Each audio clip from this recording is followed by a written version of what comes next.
Les formules de moyenne et variance sont quasiment identiques en statistique et en probabilité, ce qui va nous amener à réfléchir les différences entre statistique et probabilité.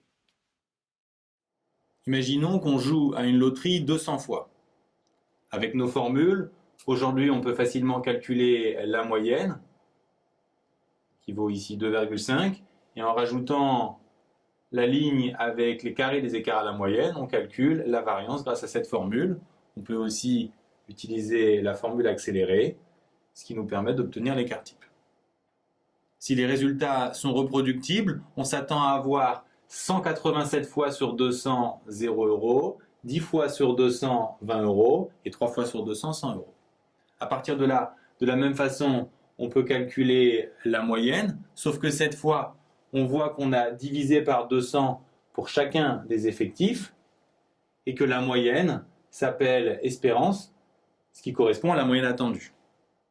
Ces deux différences sont encore visibles dans la formule de l'espérance, où on retrouve ici les probabilités obtenues en divisant à chaque fois par l'effectif total.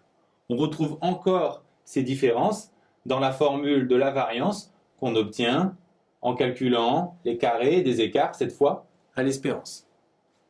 On a aussi une nouvelle formule de la variance qui change simplement par le fait qu'on écrit espérance au mieux de la moyenne avec le bar, et l'écart type se calcule de la même façon.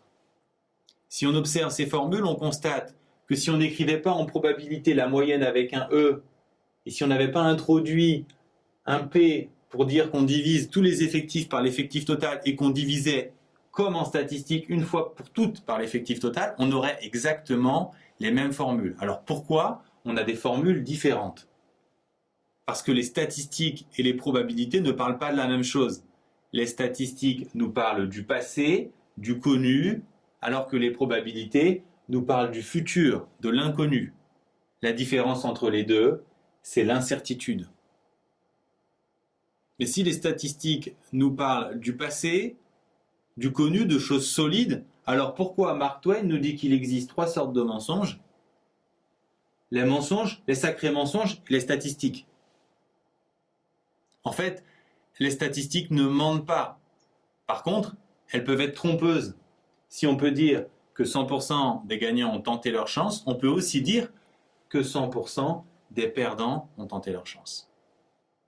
En fait, les statistiques ne sont pas mensongères, elles sont trompeuses parce qu'elles choisissent de montrer ou de cacher, comme les bikinis.